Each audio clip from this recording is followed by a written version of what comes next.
이 말씀은요, 예루살렘이 바벨론에 의해서 함락이 되고 무너지죠. 전쟁을 통해서 무너졌으니까 많은 사람이 죽고 또 파괴되고 그렇게 됐을 거 아니에요. 그래서 이 예루살렘이 폐허가 된 가운데서 지금 선민이라는 말이 이스라엘 백성을 이야기합니다. 항상 선민의 죄를 하나님 앞에 사죄하는, 그리고 이 피해를 통해 하나님께서 보고 간구하는 그런 간절한 애가십니다. 바벨론 느부갓네살 왕이 위해서 예루살렘이 3번 침공을 당하는데 3차 침공 때 1년 6개월 동안 예루살렘 성이 포위되고 결국은 함락이 됩니다. 그리고 이제 이 함락되는 과정에 수많은 사람이 잡혀가고 죽고 하는 그런 일이 일어나게 되죠. 그래서 그 장면을 지금 이제 1절부터 4절에 쭉 말씀하고 있는데, 1절부터 4절을 보면 열방들의 만행, 열방들이란 말은 이스라엘의 주변 나라들 다, 그죠? 뭐 아수르도 바벨론 다 포함됩니다. 그러니까 열방들의 만행과 주의 종들의 지금 고통당하는 수욕을 하나님 앞에 호소하는 그런 말씀들이잖아요. 그리고 두 번째 5절부터 9절까지 이렇게 보면은 이 말씀들은 어떤 말씀인가요? 이스라엘 백성을 향한, 선민을 향한 하나님 진노를 중단해 주라고, 그리고 열방을 향한 하나님 진노를 내려주라고 하나님 앞에 단언하는, 간구하는 그런 기도잖아요. 그리고 세 번째는 이제 10절부터 13절까지 이렇게 보면 이방나라들, 이 말은 선민의 보존, 하나님 이스라엘 백성들을 보존해 주라고 기도하면서 원수들을 향해서 하나님 빨리 저들을 우리말로 버려주라고 하나님 앞에 단언하는, 간구하는 그런 말씀이고, 그래서 우리가 이런 말씀을 쭉 보면서 왜 하나님의 거룩한 성전이 해파되었는가를 생각합니다. 왜 예루살렘 성이 무너졌을까요? 그것은 분명히 하나님의 성전이지만 하나님이 거하지 못하는 성전. 다시 말해서 저들이 타락으로 말미암아 지금 현재 성전의 기능을 상실했다는 거죠. 그러니까 하나님 분명히 그 성전이 거룩하고 하나님이 계신 곳인데 하나님이 계실 수 없는, 그래서 우리가 호세아라든지 뒤쪽에 간구하는 장면이 나오지만 에레미야 그다음에 에가시에 올라가 보면 어떤 장면을 이스라엘, 특히 에레미야에서 보면 이스라엘 백성들이 성전 안에서 우상을 섬기고, 그죠? 이런 장면들이 나와요. 여러분 분명히 모습은 하나님이 법궤가 있는 성전인데 거기서 우상 숭배하고 음행하고, 그러니까 성전의 기능을 상실해 버렸어요. 그러니까 하나님께서 그 성전을 해파한다. 그래서 우리가 예루살렘 성전이 무너지고 다시 스룹바벨 성전이 70년 포로로 돌아와서 세워집니다. 세워지는데 그 성전은 또 언제 무너집니까? 로마에 의해서 처참하게 다 무너져 버리죠. 지금 예루살렘에 가보면 돌담들만 몇 개 남아 있거든요. 통곡이백이라고 하는데, 왜 우리는 하나님이 계시는 성전을 하나님이 해파하게 허락했는가 하는 거죠. 오늘 우리가 79편에서는 예루살렘 성전이지만 내가 누구예요? 하나님이 거하시는 영적 성전이에요. 우리는 그렇게 내가 구원받는 순간 내가 하나님의 성전이, 이 말은 내 안에 예수가 계신 저이란 말이에요. 이 말을 바꾸면 너희 안에 예수가 있는가 확인해봐라. 내 안에 예수가 없다면 버리운 자다. 이 말은 그건 성전이 아니다는 거죠. 예수가 없는 곳은 성전이 아닌 거예요. 우리는 내가 교회 다니니까 성전이고 내가 예배 보니까 성전을 착각하는데, 저들이 여전히 이스라엘 백성들도 예루살렘 성전에서 뭐요? 예배 드리고 그 다음에 제사 드리고 계속 했거든요. 근데 그 성경이 무너진단 말이에요. 이 말은 겉으로 보기는 성전같이 보일지 모르지만 그 내부에 들어갔을 때 예루살렘 성전은 뭐요? 음행하고 타락하고 죄로 말미암아 이미 성전의 기능을 상실했어요. 오늘 우리의 삶 속에서 바로 이 79편의 말씀이 나의 살아있는 오늘, 다시 말해서 움직이는 성전, 영적인 성전이 나 자신을 한번 비춰보자. 그래서 1절에 보면 하나님이여 이방 나라들이 주의 기업의 땅에 들어와서, 이 주의 기업이라는 말은 선민 이스라엘 땅을 이야기하는 가나안 땅, 하나님이 주신 기업이죠, 땅이. 그죠? 이방 나라들이 주의 기업의 땅에 들어와서 주의 성전을 더럽히고, 그죠? 예루살렘의 돌무디가 되게 하였나이다. 그럼 누구 잘못이냐는 거죠. 하나님도 성전이 거룩하기를 원하시는 분이죠. 그렇잖아요. 그런데 왜 하나님이 이방 나라들이 쳐들어와서 이 거룩한 성전을 무너뜨리게 하나님이 허락했었다는 거죠. 그것은 원인이 지금 이제 저들에게 있는 게 아니고 나한테 있다는 거예요. 마찬가지입니다. 문제를 저들에게 찾으면 안 돼요. 나에게 찾아야 돼요. 그래 답이 보여요.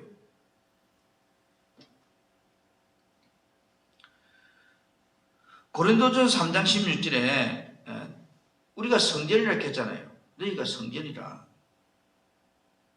그런데 고린도전서 성전이라고 3장 16절에 성전이라고 말한 후에 17절에 뭐라고 하면 성전을 더럽히면 내가 그 사람을 멸하시리라 했잖아요. 똑같은 이야기예요. 성전을 더럽히면. 그래서 우리가 레위기를 보면 레위기는 내가 거룩하니 너희도 거룩하란 말을 계속하면, 이 말은 내가 거룩하지 아니하면 하나님이 다시 말해서 멸하겠다. 똑같은 말이거든요.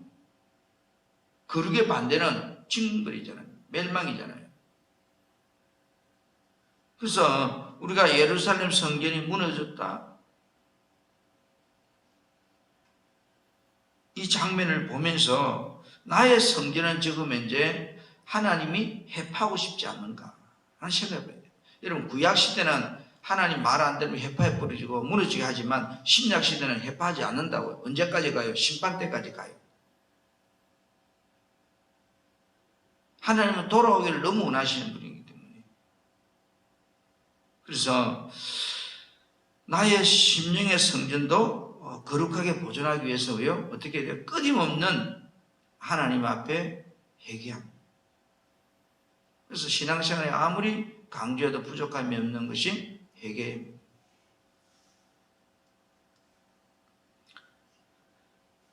그 다음에 내려와서 이제 보면 4절에 우리는 우리 이웃에게 비방거리가 되며 우리를 에워싼 자에게 조소와 조롱거리 되었나요? 왜 그래 됐죠? 여러분, 예수 믿는 사람이 왜 조롱거리가 되죠? 오늘날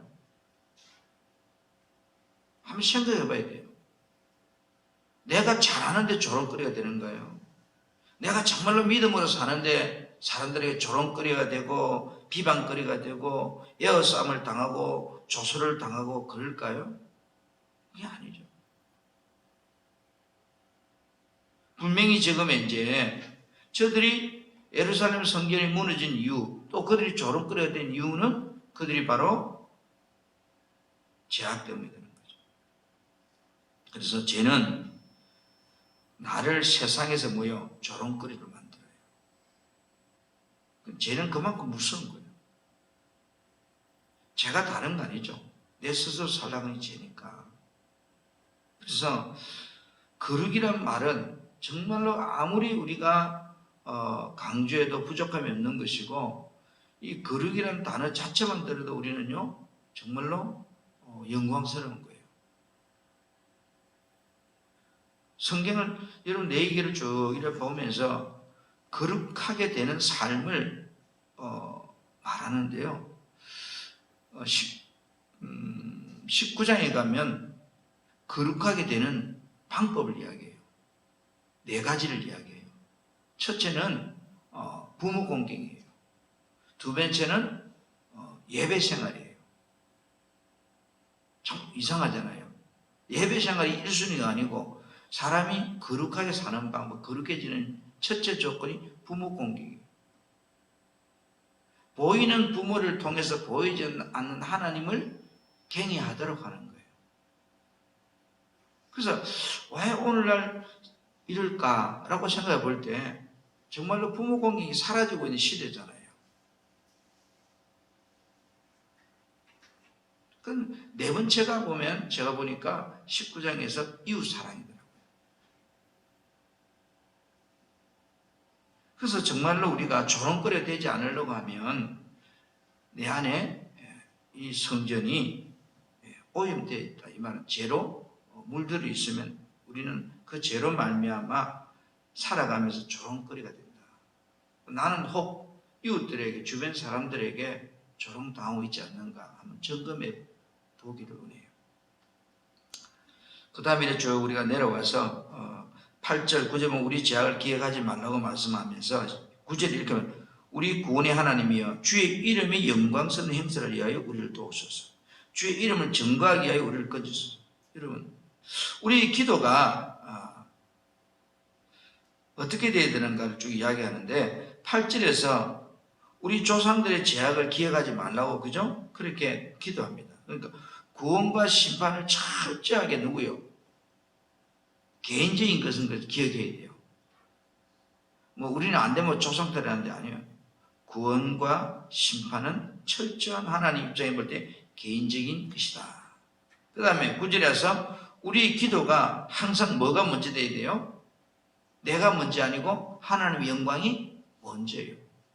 그래서 하나님 영광을 위해서 그 다음에 나를 도와주라는 거거든요. 주의 이름을 증거하기 위해서 우리를 건져주라고 하는 거예요. 사실은 똑같은 말이죠. 그죠? 그런데 하나님 내가 부자되게 해주세요. 이거하고 내가 주님의 영광을 나타내고 살 수 있도록 부자되게 해주세요. 이 말은 다른 거예요. 그래서 우리의 기도는 내가 필러를 하나님 나 병 고쳐주세요. 너무 힘들어요. 이렇게 말하는 기도는 사실 뭐예요? 세상 사람이 하는 거예요. 그럼 우리는 어때요? 하나님 내가 주와 영광을 위해 살아갈 수 있도록 내 몸에 있는 이 질병을 하나님 고쳐주세요. 그래 항상 하나님이 우선순위라는 거예요. 사도 바울이 자신의 육신의 가시를 제거해 주라고 하나님께 기도하니까 하나님께 뭐라 그래요? 그 은혜가 네게 족하다는 거예요. 만약에 하나님 내가 주의 영광을 위해서 이 질병을 고쳐주세요 기도했는데 하나님께서 야 내 영광을 위해서 사는 것이 네 병이 더 있는 게 좋다고 하면 감사해야 돼요. 그게 은혜니까요. 근데 우리는 그렇게 안 해요. 하나님 내 병 고쳐주세요. 내 병 고쳐주세요. 그러니까 하나님 내 병 안 고쳐주는가 봐. 하나님 삐졌는가 봐. 이렇게 접근하게 되잖아요. 그래서 여러분이 기도할 때 오늘 이 시편 말씀처럼 하나님의 이름을 영화롭게 하기 위해서 우리를 도와주시고 주의 이름을 증거하기 위해서 우리를 건져주려고 그러면서 우리 죄를 사해 주세요. 기도가 항상 하나님 영광이 먼저 구해야 된다는 것을 우리는 보게 되는데요. 그리고 마지막에 우리 12절을 읽어보면 뭐라고 말씀하는가요? 주여 우리 이웃이 주를 비방한 그 비방을 그들의 품에 7배나 갖게 하소서. 이 7은 완전수거든요. 완전히 하나님 우리말로 쑥대밭되게 하소서 이 말인데 주여 우리 이웃이 주를 비방한 그 비방을 사실 이 비방이 누구 때문에 왔는 거예요?